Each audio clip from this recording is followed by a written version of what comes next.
Baik, perkenalkan nama saya Nimade Sri Julianti dengan NIM 12011131117 dari kelas manajemen Sore A. Sebelum itu, saya di sini akan menginformasikan tentang profil dari Koperasi Mertosari Sedana, di mana koperasi ini merupakan salah satu koperasi di Desa Taman, Kecamatan Abian Semal, Kabupaten Bandung, yang dulunya bertempat di Jalan Pahlawan, nomor 99, Banjar Ulapan 1, Blakiuk.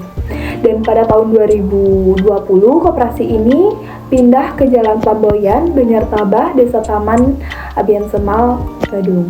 Di mana awal terbentuknya koperasi ini merupakan perkumpulan dari saudara-saudara dan teman-teman dekat. Dan pada tahun 2008, seiring berjalannya waktu, terlintaslah pemikiran dari Gede Benesa Giri Saputra untuk mendirikan suatu koperasi dan direspon baik oleh teman-temannya. Kemudian, pada tahun 2009 terdirilah koperasi yang dinamai Koperasi Mertosari Sedana ini. Jadi pendiri dari utama koperasi ini yaitu Gede Benesa Giri Saputra yang diketuai oleh Inyoman Wijana, di mana struktur dari koperasi ini ada pengurus yang diketuai oleh Inyoman Wijana dengan wakil ketua Igusti Oke Mahendra, dengan sekretaris 1 Ayu Mariska Yanti, sekretaris 2 Wayan Paramita, serta bendahara Made Widiana. Yang kedua ada pengawasnya diketuai oleh Gede Benesa Giri Saputra, anggotanya Ketut Swasta dan Iwayan Ceger. Kemudian ada pengelola di mana ketuanya Inyoman Wijana, administrasinya Ayu Ariska Yanti, kolektornya Niwayan Martini dan Wayan Srinakti. Di mana Koperasi Mertosari Sedana ini bertujuan untuk memperkuat pembangunan ekonomi, rumah tangga, dan kesejahteraan masyarakat anggotanya. Di mana jumlah anggota dari keseluruhan koperasi ini berjumlah 25 orang anggota. Koperasi ini memiliki visi yang mengandung beberapa makna seperti gambaran target kerja yang gamblang, keunggulan yang menjadi standar atau ideal, orientasi atau tujuan yang akan diwujudkan oleh suatu koperasi melalui unit usaha simpan pinjam, dan koperasi ini memiliki visi sebagai mitra kerja yang handal dalam permodalan. Di mana adapun misi yang dimiliki koperasi ini yaitu misi yang sangat mulia terhadap anggota maupun masyarakat, seperti menyelenggarakan pelayanan prima kepada anggota di mana sesuai dengan jati diri dari koperasi itu, dan juga menjalankan kegiatan usaha simpan pinjam yang efisien, efektif, dan transparan, dan juga melayani kerjasama dengan berbagai pihak untuk meningkatkan manfaat bagi anggotanya.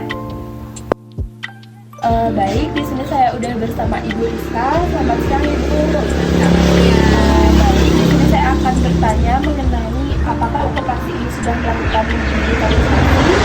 Kalau sudah sampai sejauh mana, Ibu? Kalau kita di sini, kalau di digitalisasi itu, kalau untuk program kita sudah memakai komputer dia. Terus tapi untuk kolektornya dia masih menggunakan manual dia. Itu aja sih. Kalau untuk kolektornya dia masih manual, tapi untuk memasukkan tabungan dan laporan kita sudah sampai ke program komputer. Kalau persentase anggota koperasinya yang terdiri dari kaum milenial sudah berapa, Ibu? Kalau masih sedikit, apa sih yang menyebabkan? Kalau di sini kita baru 25% yang sudah gini.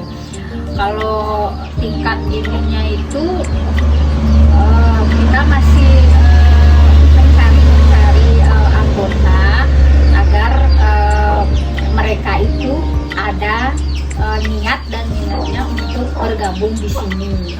Ya, itu aja. Terus saya juga masih menelusuri banyak sekarang yang karena banyak ada koperasi, artinya mungkin karena dia sudah ikut di koperasi yang 1, yang 2, yang 3.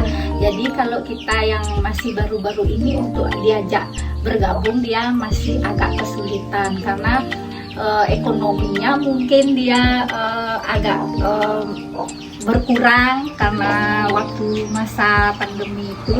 Jadi untuk kita mengajak itu ke tempat yang lain, dia masih agak riskan lah gitu ya.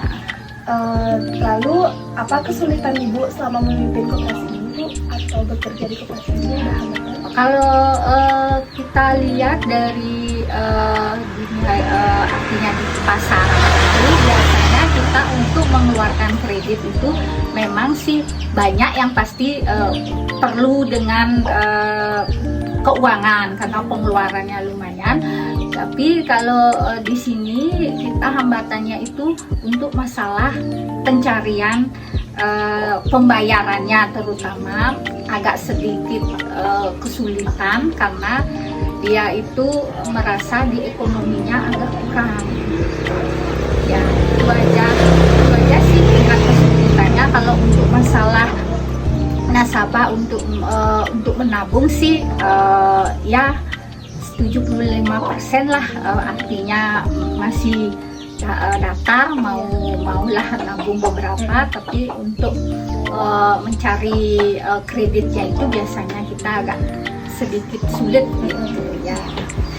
Lalu ada nggak sih pesan dan kesan Ibu selama bekerja di sini, Bu? Kalau untuk kesannya sih kita untuk bekerja di bidang, terutama di bidang keuangan sih ya nyaman-nyaman aja sih masih. Cuman sekarang pesannya buat anak muda terutama biar ada sedikit kemauan untuk bekerja terutama di bidang keuangan. Karena sekarang nanti di zaman terus akan meningkat, terutama di bidang digitalnya, terutama di komputer, karena banyak yang kalau untuk tingkat yang sudah umur ke atas itu biasanya dia sulit, terutama di bidang program, karena masih dari dulu itu kebanyakan masih manual.